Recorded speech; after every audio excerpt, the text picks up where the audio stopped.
को जो भज लेता, भगवान ओघड़दानी को जो भज लेता है वो शंकर का हो गया। कोई कैसे कह दे, वो कहते हैं ना कि निंदक, नकली और नास्तिक, इन तीनों से दूरी बनाकर रखना। क्योंकि मेरे ओघड़दानी, मेरे शंकर भगवान को, मेरे देव अधिदेव महादेव को ये तीनों पसंद नहीं। देव ऋषि नारद जब काम पर विजय प्राप्त कर लेते हैं, शिव महापुराण की कथा कहती है, और काम पर विजय प्राप्त करने के बाद में देव ऋषि नारद सबसे पहले देवाधिदेव महादेव के पास जाते हैं। शंकर भगवान ने देखा कि देव ऋषि नारद आए हैं, प्रणाम किया। कोई ऋषि, कोई संत, कोई साधु, कोई गुरुजन, कोई महात्मा, कोई जोगी, कोई सन्यासी, कोई तपस्वी, कोई साधक, कोई उपासक, कोई अगर आया है तो उसका सम्मान, उसका आदर करना, ये मेरे देव अधिदेव महादेव सिखाते हैं।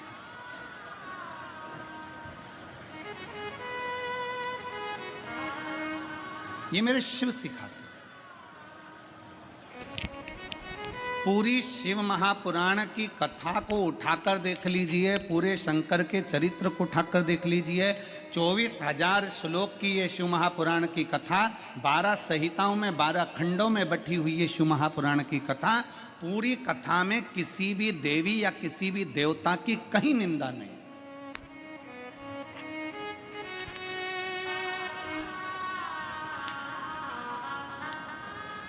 पूरी शिव महापुराण की कथा में किसी देवी देवता की निंदा नहीं है। पूरी शिव महापुराण की कथा में एक बात जरूर लिखी है कि शंकर करुणा कैसे करते हैं, शिव कृपा कैसे करते हैं, शिव दया कैसे करते हैं।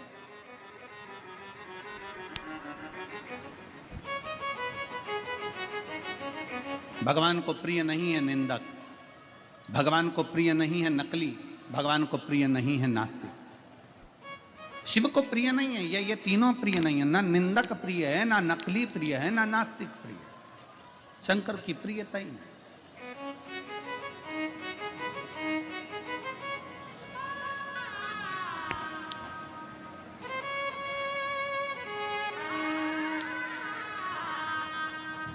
बाबा भोलेनाथ बैठे हुए थे, देव ऋषि नारद का आगमन हुआ, प्रणाम किया।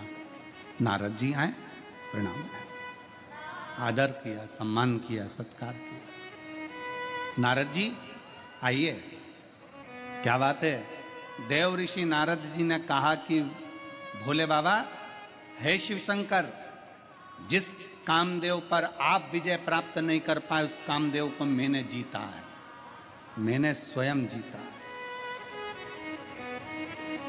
भगवान शंकर सिंहासन से उठे और भगवान शिव सिंहासन से उठकर अपने गले की रुद्राक्ष की माला मेरे देव अधिदेव महादेव ने निकाली और देव ऋषि नारद के गले में डाल दी। देव ऋषि नारद के गले में डाली।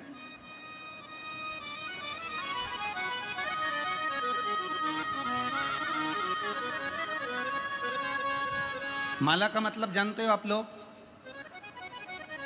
जम के बोलिए जरा। माला का मतलब जानते हो? कोई संत, कोई गुरु, कोई मंदिर, कोई देवालय, कोई शिवालय, कोई महात्मा, कोई सन्यासी, कोई तपस्वी, कोई साधक, कोई उपासक जब भगवान के गले की माला उतार कर तुम्हारे गले में डाल रहा है, कोई संत अपने गले की माला निकालकर तुम्हारे गले में डाल रहा है, कोई तपस्वी अपने गले की माला निकालकर तुम्हारे गले में डाल रहा है, कोई साधक, कोई उपासक अपने गले की माला निकालकर अगर तुम्हारे गले में डाल रहा है, तो उसका मतलब क्या है? क्या मतलब है उसका? उसका मतलब ये नहीं है कि वो तुम्हारा सम्मान कर रहा है। उसका मतलब ये नहीं है कि तुम बहुत पैसे वाले हो, धनपति हो, करोड़पति हो, या तुमने कोई अच्छा कार्य किया है तो तुम्हें माला अपने गले की उतार कर डाल रहा है। ना ना ना, माला अगर भगवान के गले की माला तुम्हारे गले में आ रही है, उसका मतलब यह है कि मेरे परमात्मा के हृदय में जो चित्त वृत्ति में जो राम नाम, कृष्ण नाम, शिव नाम भरा हुआ है, जैसे ही तेरे गले में पहुंचे तो हृदय से वो तेरे भीतर प्रवेश कर जाए और तू भी उस राम नाम, कृष्ण नाम, शिव नाम में डूब जाए। किसी संत, किसी साधु, किसी तपस्वी, किसी साधक, किसी उपासक, किसी महात्मा के गले की माला तुम्हारे गले में अगर आती है तो वो माला डलते से ही तुम्हारे जब हृदय से आकर टच होती है, तो जो संत के हृदय में जो राम, जो कृष्ण, जो शिव बैठा हुआ है, जो संत के हृदय में, जो महात्मा के हृदय में, जो उसने तप साधना करी है, राम की करी, दत्त की करी, शिव की करी, कृष्ण की करी, उसके हृदय में जितनी उसने माला जपी है, जो राम कृष्ण शिव उसके दिल में बैठा है, उस राम कृष्ण शिव का दर्शन जैसे ही तुम्हारे गले में माला पहुंचे तो तुम्हारे हृदय में वो राम कृष्ण शिव बैठे और तुम भी भगवान का दर्शन कर सको जैसे वो संत ने दर्शन किया। उसका साक्षीकरण कराने के लिए ये माला का दान प्रदान।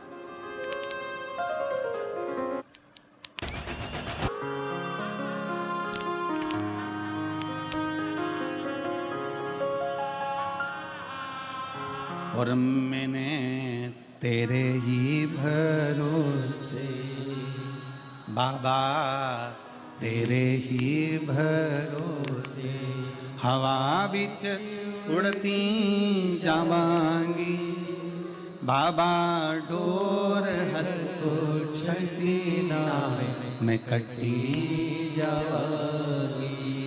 भोले मैं तेरी शंभो मैं तेरी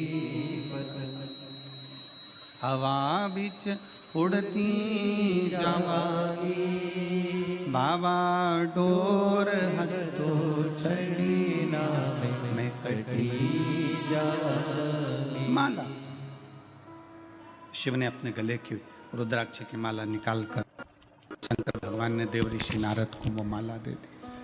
देव ऋषि नारद के गले में वो माला आ गई।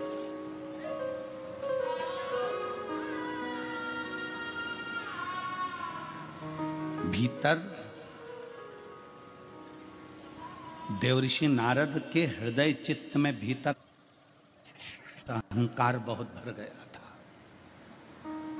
रुद्राक्ष का सबसे पहला काम है कि महाराज जी अपन आपके आशीर्वाद से परसों के दिन इंटरव्यू में पूछा गया था कि शंकर भगवान तो क्रोध के देवता हैं, भस्म कर देते हैं।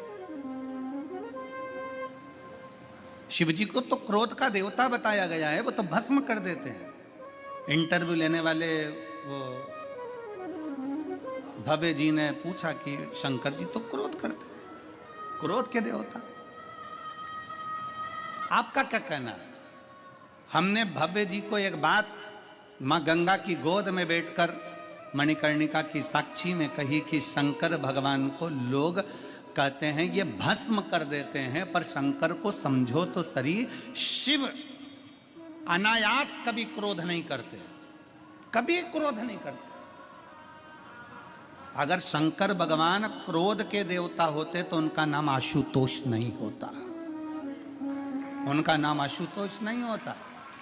शिव क्रोध के देवता नहीं है। शंकर भगवान भस्म करते हैं। किसको भस्म करते हैं? शिव महापुराण की कथा कहती है जो शंकर की शरण में जाता है उसका अहंकार शिव भस्म कर देते हैं। जो शंकर के पास जाते हैं उनके भीतर का काम, आसक्ति, तृष्णा, लोभ, वासना, ये सब भगवान शंकर भस्म कर देते हैं। शंकर भगवान क्या भस्म करते हैं? तो जो शंकर के पास में आता है वो अपने अभिमान को नष्ट कर बैठता है, अभी अपने भीतर की अभिमतता समाप्त कर बैठता है। अग्नि के पास जाओगे तो हाथ में जो वस्तु है वो सबसे पहले जलेगी, तुम्हारे कपड़े सबसे पहले जलेंगे। अर्थात तुम्हारे भीतर जो अहंकार भरा हुआ है, तुम्हारे भीतर जो अभिमतता भरी हुई है, तुम्हारे भीतर जो अहम भरा हुआ है वो समाप्त होगा, वो समाप्त होगा।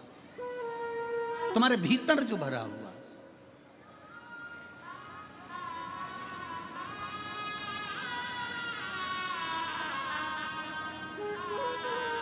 तीन चीजें हैं। आज काशी की पवित्र भूमि पर कथा सुन रहे हो, जितने आस्था चैनल पर कथा सुन रहे हैं, जितने फेसबुक यूट्यूब पर कथा सुन रहे हो, और जितने इस पवित्र प्रांगण में बैठकर लाखों की संख्या में बैठकर कथा को श्रवण कर रहे हैं। और निवेदन करूंगा, कल एक पत्र था कि गुरुजी आप केवल पंडाल वालों का बोल रहे हो, हम घाट के उस पार बैठकर कथा सुन रहे हैं, हमारा नहीं बोल रहे हो। तो जितने लोग घाट के उस पार मणिकर्णिका पर बैठकर या विश्वनाथ के पवित्र घाटों पर बैठकर उस पार गंगा के माइक से कथा को श्रवण कर रहे हैं, वो भी ध्यान से सुनना। 3 चीजें मेरे शंकर भगवान के दरवाजे पर पहुंच, शंकर के मंदिर की चौखट जैसे ही पार करते हो, जैसे ही आपने शंकर के मंदिर की चौखट पार करी, समझ लो मंदिर के अंदर जैसे ही प्रवेश करा, वैसे ही चौखट को पार करते ही तुम्हारे जीवन की खटपट समाप्त हो जाती है।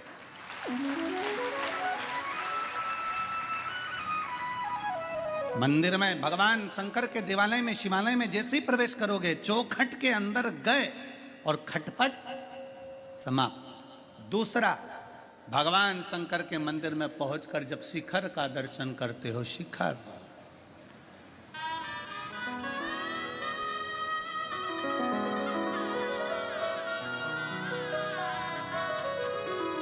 शिखर किसको कहते हैं?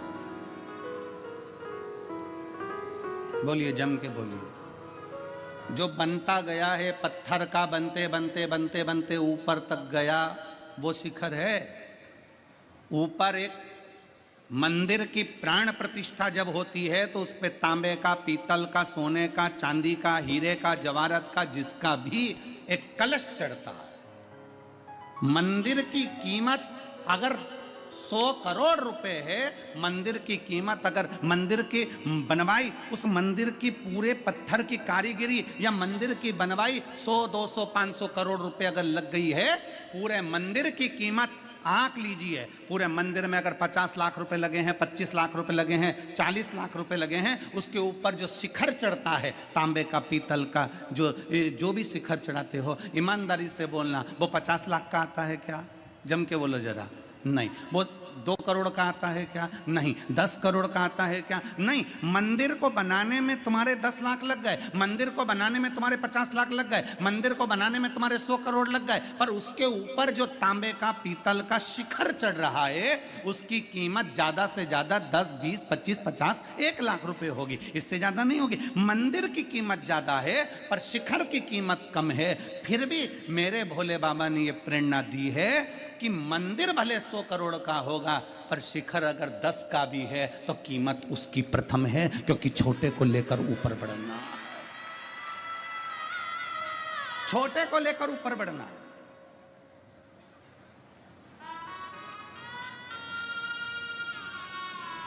छोटे से छोटे व्यक्ति को आगे बढ़ाने का प्रयास किया जाए।